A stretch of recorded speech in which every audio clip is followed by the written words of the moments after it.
What if the truth you believed in for nearly 4 decades was a lie? What if an innocent man was branded a monster, locked away for a crime he didn't commit, while the real killer walked free? In 1986, the brutal murder of 21-year-old Diane Sindall shook the small town of Birkenhead, England, to its core. The police, under immense pressure, pointed to one man, Peter Sullivan. But was he truly the Beast of Birkenhead, as the tabloids horrifically dubbed him? Or was he a victim of one of Britain's longest and most devastating miscarriages of justice?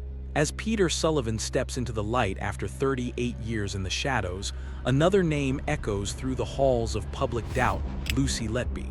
Different crime, different time, but the same question haunts us: what if we got it wrong again? But today, we will unravel the haunting story of Peter Sullivan, a story of loss, betrayal, and a fight for redemption that spanned an agonizing 38 years.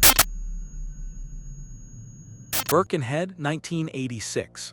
Diane Sindall was a vibrant 21-year-old, eagerly planning her future. Engaged to her childhood sweetheart, she worked diligently at her family's floristry business and part-time at the Wellington pub to save for her wedding. Her blue Fiat van was a common sight. On the cold night of August 1st, extending into the early hours of August 2nd, 1986, after her pub shift, Diane's van tragically ran out of petrol on Borough Road. She was last seen walking along this busy road between midnight and 12:20 a.m. The following day, the unthinkable, Diane's half-naked body was discovered in an alleyway. She had been sexually assaulted, savagely beaten and bitten. A pathologist described her injuries, including a fractured skull and multiple jaw fractures, as the very worst he had ever seen outside a road traffic accident. The cause of death was a brain hemorrhage. The community was plunged into shock and fear. Her death sparked Merseyside's largest manhunt, with the press coining chilling monikers like the Mersey Ripper. The pressure on Merseyside police, led by Detective Superintendent Tom Baxter and Superintendent Roger Corker, was immense. Weeks passed with no arrests, heightening public anxiety. An appeal was even made on the BBC's Crime Watch. Then, police focused on Peter Sullivan, a 29-year-old unemployed local laborer with a record of minor offenses, nothing suggesting such brutality. The day after Diane's murder, some of her clothes were found burning on Bidston Hill. Witnesses reported seeing a man, Pete, running from the bushes. Though these witnesses initially failed to pick Sullivan out of an identity parade, police attention returned to him after the Crime Watch reconstruction. He was arrested on September 23, 1986, after giving inconsistent accounts of his movements. Crucially, Sullivan was later described by a psychologist as a vulnerable individual with limited intellectual capacity and high suggestibility. During intense police interrogations, Sullivan was initially denied access to legal counsel. Under this pressure, without legal representation or an appropriate adult, Sullivan confessed on September 24th. He retracted this confession later that day, then astonishingly reinstated it, only to retract it again once he finally saw a solicitor on September 25th, stating he'd made it up due to pressure. This pattern of confession and retraction became a cornerstone of the police case. In 1987, Peter Sullivan stood trial at Liverpool Crown Court. The prosecution's case rested heavily on two pillars: Sullivan's shaky, retracted confessions and forensic dental evidence claiming bite marks on Diane's body matched Sullivan's teeth. The courtroom was tense. As the guilty verdict came down, Sullivan stood silently, his mother screamed, his sister fainted.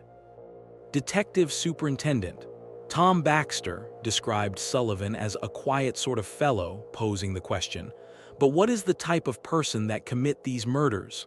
The tabloids had their Beast of Birkenhead. Peter Sullivan was sentenced to life imprisonment with a minimum term of 16 years.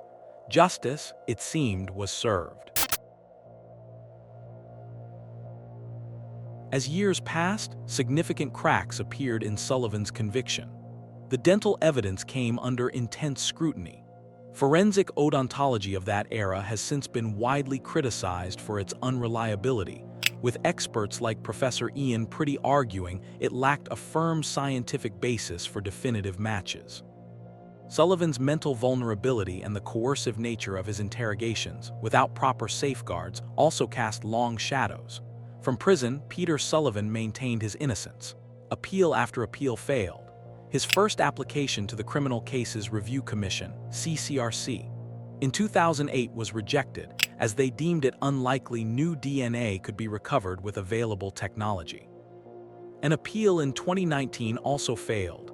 Meanwhile, Diane Sindall's family continued to grieve, believing her killer was imprisoned. In 2021, advancements in forensic science offered a new glimmer.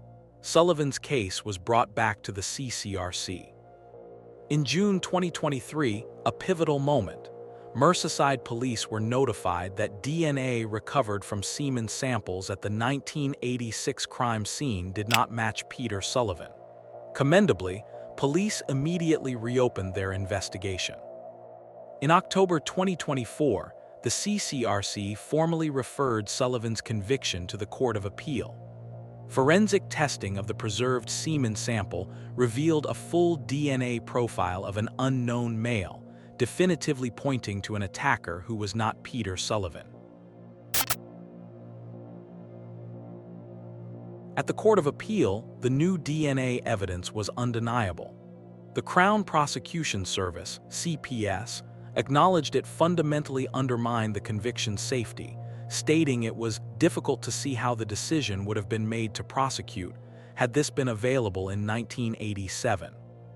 On May 13, 2025, Peter Sullivan's conviction was overturned. Appearing via video link, the now 68-year-old sobbed as he was told he would finally be released. After 38 years, 7 months, and 23 days, Peter Sullivan walked free, the victim of arguably the longest miscarriage of justice involving a living prisoner in British legal history. In a statement, Sullivan said he was "not angry, I'm not bitter, but anxious to return to my loved ones." For Diane Sindall's family, the news brought fresh pain. Their grief was compounded by the horrifying knowledge her real killer had remained at large. Merseyside Police's reactivated investigation is ongoing. The unknown DNA profile does not match anyone on the National DNA Database, nor Diane's fiancé or family. The Peter Sullivan case forces uncomfortable questions about how the justice system got it so wrong. Was intense pressure to solve the crime responsible for overlooking red flags like Sullivan's vulnerability and the unreliable evidence? The role of the original investigation has come under scrutiny, though the quashing of Sullivan's conviction made no specific criticism of the police. This case starkly illustrates the dangers of coerced confessions, the fallibility of certain forensic evidence, and the critical importance of bodies like the CCRC, despite questions about its initial rejection of Sullivan's case. Some have called for an independent inquiry. The Peter Sullivan case isn't just one man's wrongful conviction. It's a mirror held up to a justice system that can, and does, fail. It's a chilling reminder that the relentless pursuit of a conviction can sometimes overshadow the meticulous pursuit of truth. It's a testament to the human cost of mistakes, decades lost, lives irrevocably altered, and justice for the true victim still delayed. Today, Peter Sullivan is free, but the scars of 38 years of wrongful imprisonment remain. Diane Sindall's family still mourns, their grief now cruelly intertwined with the knowledge that her killer has evaded justice for so long. In Birkenhead, flowers still mark a memorial to Diane, a poignant symbol of a life cut short and a community still searching for true closure.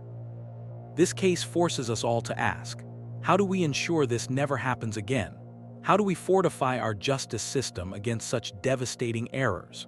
If this story made you question the system, you won't want to miss our investigation into the Lucy Letby case, another haunting chapter where the line between guilt and doubt grows increasingly blurred. And for Diane Sindall, whose memory lives on, will justice ever truly, finally be served? The hunt for her real killer continues. Thank you for watching.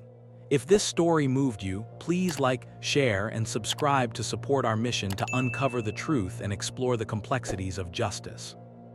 Leave a comment with your thoughts. How does a case like this change the way you view the justice system? Until next time, stay curious and stay vigilant.